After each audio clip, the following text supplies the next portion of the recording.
Today we're going to be taking a look at the new Disney Villains Icons set, kind of a display piece for the Disney 100, set number 43227, an 18 plus set, featuring some of the 90s era Disney movies, and it comes with these 4 minifigures. We're going to do a quick speed build and go over what we think. All right, let's get started here. First thing we're going to build is the pocket watch from Captain Hook, which I'm a little upset he's not in this set, but you know, it is what it is as far as getting another minifigure. I believe he's in one of the CMF series a while ago, but still a neat printed piece on that. Next, we move on to the poison apple from the evil hag, or the old hag, the witch from Snow White. And then we kind of move right along there. You can see the Jafar minifigure, which we'll go over in detail later in the video. But you can kind of see what we're building here. It's actually one book is the brown looking thing, and the rest of it are all VHS tapes. I know there's a bit of a misconception there as far as what they are. They're not all books. It's mostly VHS, like covers, like the old plastic kind of covers with the black tapes inside and everything. It's definitely an interesting technique of kind of putting these things together here. You can kind of see it actually felt a little illegal in a few spaces there, because you're kind of just placing bricks in there with nothing connected to it in a few spots, which I thought was kind of unique. It was kind of a different building experience, especially on the tape here that you can see. It's kind of two different halves, and some of those pieces just kind of fall in there and kind of sit in place, but are not actually connected to anything. But it definitely feels like a realistic VHS tape. I had one kind of handy off to the side that I could kind of take a look at afterwards to kind of see what the difference was, and it's actually pretty neat and pretty identical there. The amount of detail they were able to get was great. But now the finished product is in front of us, so let's kind of take a detailed look at what's going on here. It's all kind of connected together either by just like some jumpers for like the Queen of Hearts card and the apple, and the rest of it are kind of connected with Technic pins. Here you can kind of see a closer look at the minifigures that come with the set, 4 different ones. Here's kind of another close-up of that printed piece for the pocket watch. Those stickers on the Beauty and the Beast are actually pretty unique as well, because they're almost like decals where you can kind of put on there. It doesn't have the extra part that makes it kind of ugly on some sets that come out these days. So that was actually a nice pleasure as well to kind of see those. Definitely need to see those in more sets, or at least the ones with the clear background rather than like trying to match a color to it. But you know, is what it is.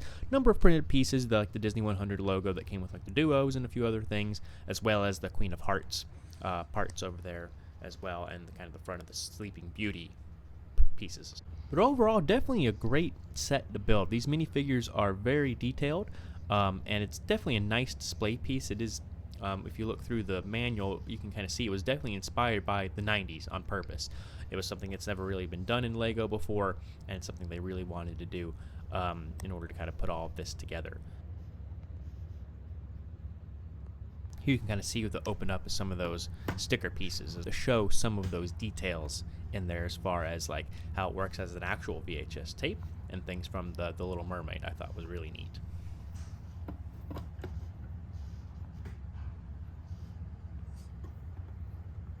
But you can see it's kind of just hinged in spot here on those Technic pins.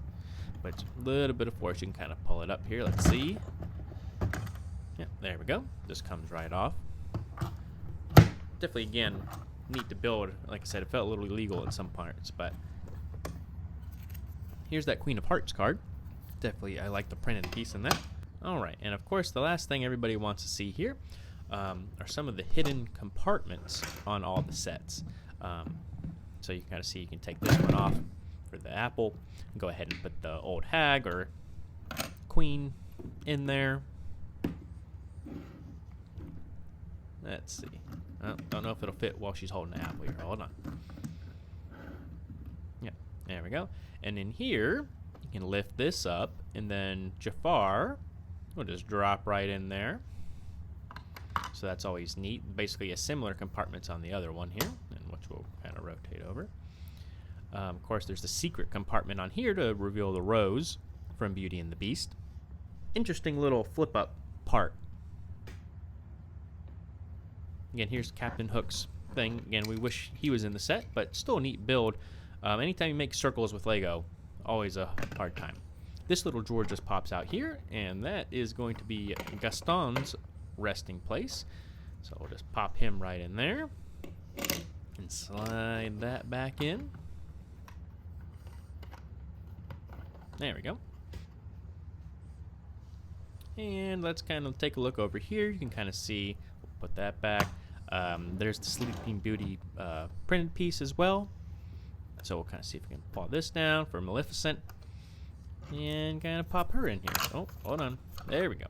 Kind of get that in there, and she just kind of stands right there and pop it on in.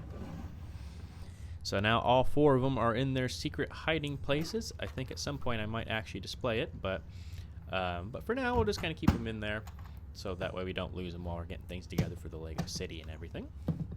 But you should just kind of jump her into spot here. And kind of, the only thing I wish the pocket watch had something to slightly attach to, so it isn't just leaning like all the other things. This set goes for $129.99 US with a piece count of 1540. So overall, not a bad price per piece ratio. Some of the 18 plus style, building techniques, plus just some of the innovative things in order to make some of these circles and the apple and how everything kind of comes together. Like we were talking about, some of those felt like illegal building techniques, but I guess they're legal if it all goes together like this. It was definitely a pleasure to build, and I would recommend this set if you're interested in something like this. It doesn't go into a city, more or less. I guess you could try and integrate it that way, but the way I would use it, it is just a display piece. But I think that is the intention of this set, and hopefully if you do end up picking up this set, you can find a nice place to put it, maybe like in your living room or otherwise. But I think that'll kind of do it on the set here. But if you have any other questions, or if I missed something, go ahead and leave a comment below. But if you did enjoy this video, make sure that you do leave a like, as it does really help the channel out, and enjoy the content. Make sure you subscribe, because all kinds of new things coming your way as far as more shopping, reviews, speed builds, and getting our city up and going. So thanks for coming on by Old Mountain Bricks today, and until next time, have a good one.